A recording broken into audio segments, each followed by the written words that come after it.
Well, hi, friends. Doc South here. Happy Father's Day to dads everywhere. I thought I'd show you something. I noticed that, well, I want to show you this. I noticed that a bunch of, uh, dads that I know are getting things like grills and stuff, which is great this time of year. Whew. My daughter Sunshine got her husband Jason this looks like a slow cooker. I don't know. It's one heck of a great looking grill. And I thought I'd show you something I've got that I built. Actually, I think Sandy helped me with this. It was, we had to find all sorts of bricks.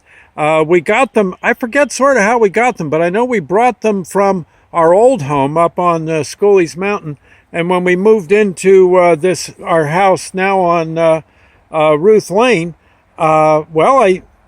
I looked, I searched the property, and I found just the right spot for a wood-fired, a stick-fired grill that I made out of bricks. Now, there's not a lick of cement in this. If for some reason we have to move, I can just take which I hope never happens, I just take the bricks, throw them in a wheelbarrow, put them in the truck, and we go to the next place.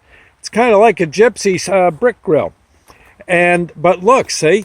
What you got to do is you got to flatten out an area of land, okay, what looks like about 3 square yards, and then you just start putting the bricks down. What you got to do, first off, on the bottom, you see now, I know this is covered with trees right now. I haven't had a chance to trim the undergrowth, but still, you can see it. I almost ought to leave this for archaeologists someday. They'll go nuts. But what you do is you got to put down a bunch of flat bricks, a good firm base, so you don't start any root fires. Here, let me just sit on my chair here. Oh, my chair. Old soda crate. Actually, a milk crate, sorry. And then what you do is you just, you get these fatter, these cinder blocks, and you place them up. And then wherever there's a crack, you place another brick, to the point where here, if I go around over here, you'll see there's no way the fire's getting out. See it? Yeah. Even though these bricks are, you can see whole spaces between them, they're covering up other spaces. Right. So what you got to do is you light a little bit of, once you've built it, you can always check. You get, what would I say? You get some wet wood, right?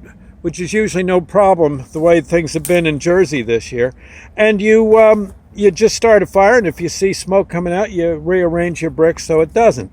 That keeps it fire safe. Nothing's going to spread.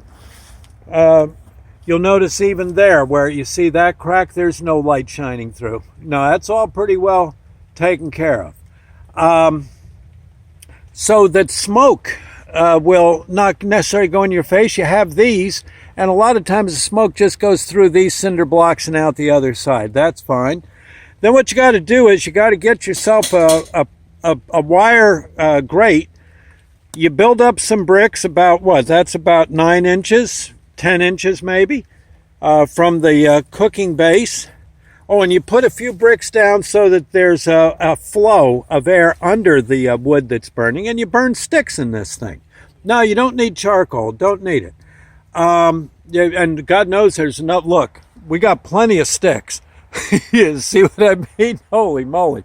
I think some of that might be Zumac. I think we're going to have to not cook with that. Someone will get an itchy tongue.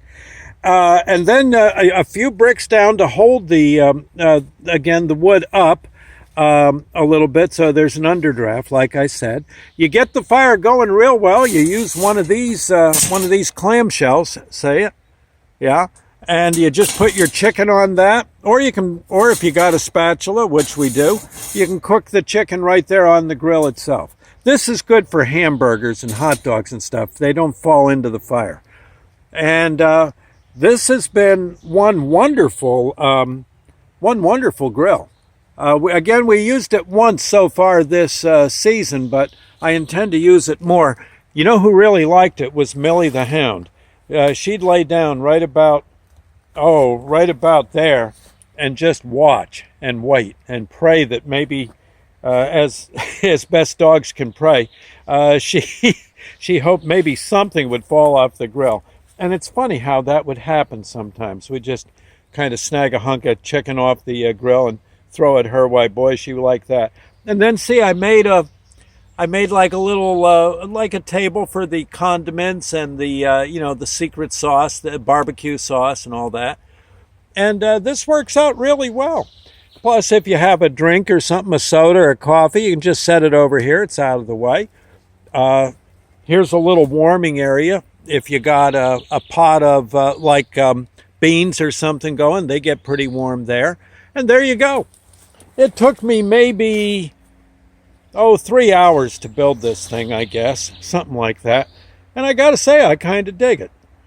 I wouldn't mind one of those fancy schmancy grills, but this is sort of like what my granddad used to do. Oh gosh, many, many years ago. This would be way too fancy for him, this one. He basically just would get about 6 cinder blocks, make a U shape there, and then he'd just cook a steak.